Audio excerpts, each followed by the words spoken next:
In 2025, I'm saying no to the credit card companies. I am saying no to the retailers because I am not buying anything for an entire year. And this insane statement is coming from someone who has used shopping as a coping mechanism for far too long. So I'm finally taking back control of my impulses and my finances. In today's video, I am breaking down how I plan on having a successful no-buy year. We will discuss my rules, my exceptions, and some of the general tips that I learned from my no-spend month that I'm planning on taking into my no-spend year. If you're interested in doing a no-buy or a low-buy year, you are in the right place. I'm also going to be providing some extra resources in the description that I encourage you to check out.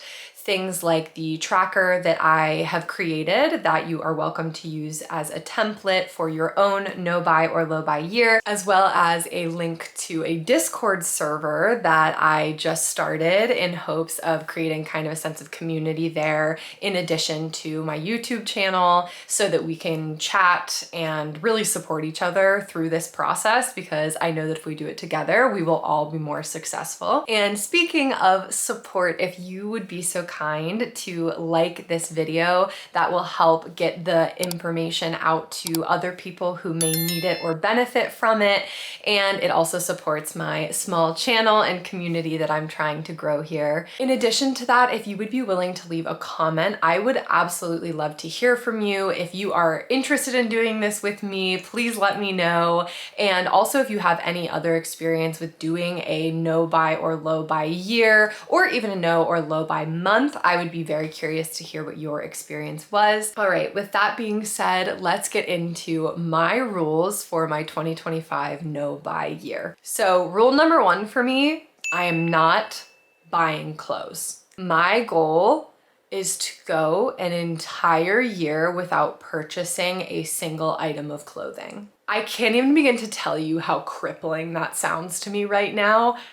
By far, 100% my biggest spending category in shopping is clothing. I love fashion. I love dressing up. I love expressing myself through clothes, and all of that is wonderful. But I have plenty. I have more than enough to be able to express myself and still have fun and play around with my wardrobe without adding more to my life. I just don't need it.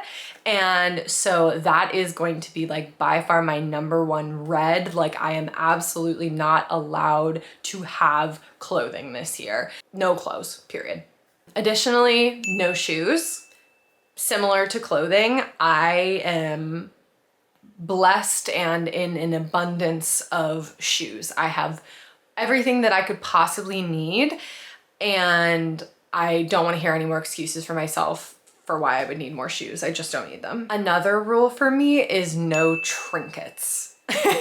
This is like any of those things that you see in Target, or you see when you're thrifting, or really just anytime you come across something that's like cute decor, just like something to put on a shelf. I'm just not at a place in my life in which I would benefit from that. I don't need that. At the end of the day, for me right now, that just feels like clutter. I am currently only renting a bedroom, so I don't really have a lot of space to begin with. I just really don't see the need to have these like cutesy little random items. So pretty much no decor or any like trinket type items. The other thing that I really do not want to spend money on this year is dining out. So this one is not going to be quite as strict, because obviously like you do have to eat. So there will likely be times in the next 365 days that I will be in a bit of a pickle and won't be able, or won't have packed, or won't have food on me.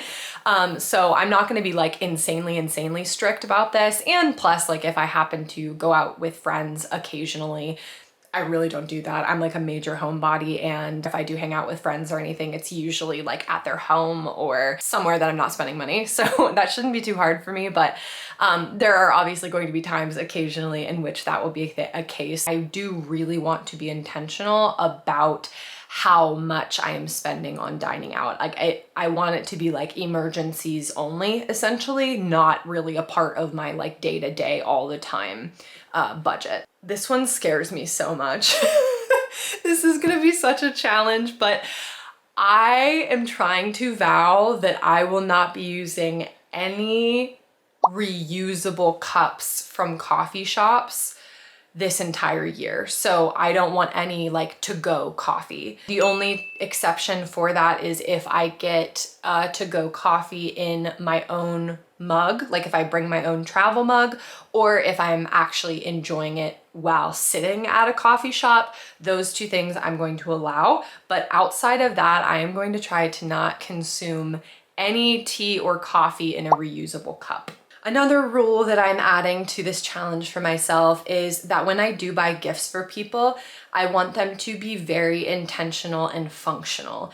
I refuse to get a gift for someone that is just junk. Like, I'm not buying something just to buy something. I want to make sure that it is an item that they absolutely need or something that they really, really want, and not something I'm just like, maybe they would like this and giving it to them. Not doing it. They're either getting money or something they specifically asked for or something I know very confidently that they will enjoy. Another rule for me is going to be to not replace products until they're gone. If you have a face wash that is still half full, don't need a face wash yet. That kind of concept where you're not always buying in excess or buying different kinds of products or trying different things all the time, unless there's something that like just really is broken, like don't fix it. So I will pretty much be using the same shampoo conditioner bars that I use, same body wash bars that I use, and only replacing those when I am done with them. And that goes for everything in the household, makeup products, like anything like that. I personally don't really wear a lot of makeup, but I feel like that's a category that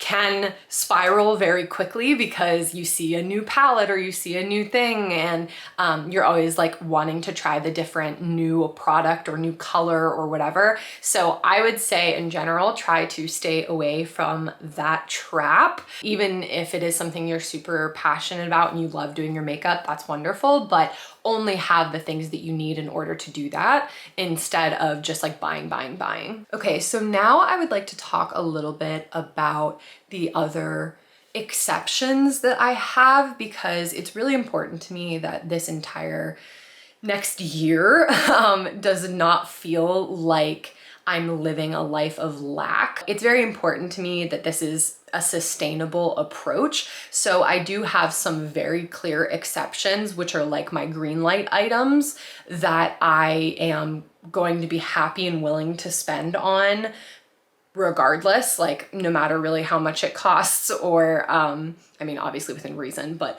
like these are the things that I'm prioritizing and how I want to be spending my money the entire year. So the first one is going to be anything for my health. I feel like it is so important to recognize your health as a long-term investment. Sometimes it's hard for me for whatever reason to be willing to spend money on like my health and wellness because it feels like a luxury.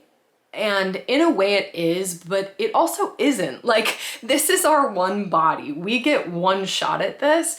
And I feel like if I'm gonna be willing to spend my money on anything, it should be on maintaining this wonderful, beautiful machine that I was given to house my soul while I'm on earth. If there is an item or a service or something that is going to make me feel better and is going to add long-term vitality and really help me in my life and how I feel and how I function, 100% I'm buying it. I don't even want to think about it. I want it to be guilt-free. Like, this needs to be a priority category for me. Some examples of that would be like massage therapy, the gym, outdoor recreation, any of those kinds of things that are ways that I'm moving my body and that are just good for even like supplements, vitamins, buying organic food, those kinds of things. Like, I am just going to be unapologetic about that in 2025. And then the other main exception is investing in myself and my passions. So I guess really both of these things are investing in myself, but health being a number one priority, and then also just like mental health and just my passions and my interests. Like, you know, I've been absolutely loving having a YouTube channel, and like I want to continue doing this in 2025. So if there's something that, you know, I feel like will really help me make better videos or make my life easier in making videos, I want to be okay with spending money on that and investing in that, you know. And even though I'm not monetized yet, I believe very strongly that I'm going to be monetized in 2025. And so, you know, ideally this will also eventually actually be like a small business essentially. And so I want to start treating it that way and just taking it a little more seriously and valuing it as a business and as something that I am allowed to invest in and am allowed to spend money on without feeling guilty. And finally, I just wanted to chat a little bit about some of the biggest tips that I learned from my no buy month that I did in November. The first one is just to shop your house first. There are so many things that you probably have that you forgot that you have. And it's just so easy for us to buy something again instead of really taking the time to be aware of what's even going on in our own homes. And I think that that also makes the no buy experience way better because you also feel like you have way greater utility with the things that you do have. And it is so refreshing and wonderful to not feel like you are wasting all the time. Like, I just hate how much waste a single person produces, especially in the United States where I am.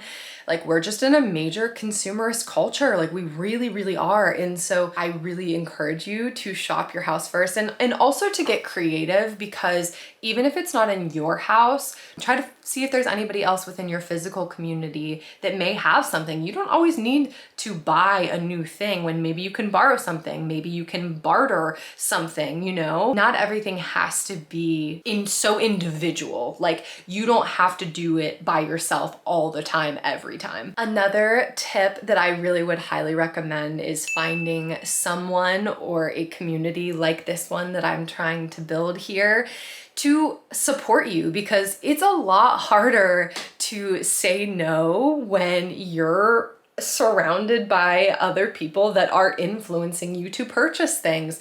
And even if you don't think that that's happening, if you're around people that are constantly like, why can't you come out with us? Why aren't you going here? Why aren't you doing that? Oh, that's so cute. You should buy that. Like, all of those things, they do influence you, and they also create more pressure on you to have to say no.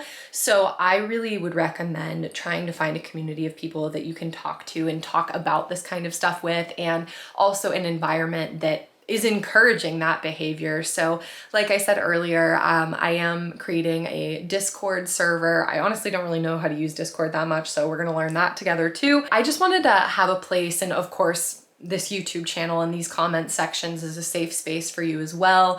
Like, you can reach out to me through there at any time and I will tell you not to buy something, or I will encourage you to not spend that money, or, you know, let you know that you do have it at home or that you don't need it. Because it is really helpful to have somebody that's kind of like in your corner. In addition to this community, if you can find anybody else in your physical life, your physical space, that can help support you, I feel like that really makes a huge difference too. All in all, I am so excited. If you haven't seen my video on my no spend month, I just had such a better experience with the whole thing than I ever was expecting. So I am so excited for 2025.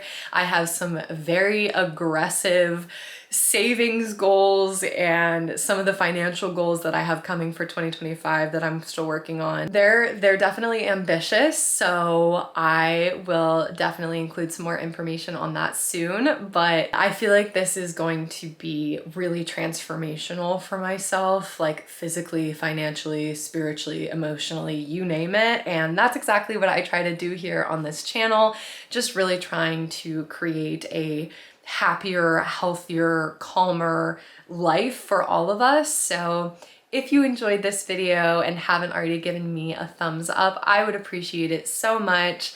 And I really look forward to doing a lot more with this no buy. Be expecting a lot more videos on this no buy series.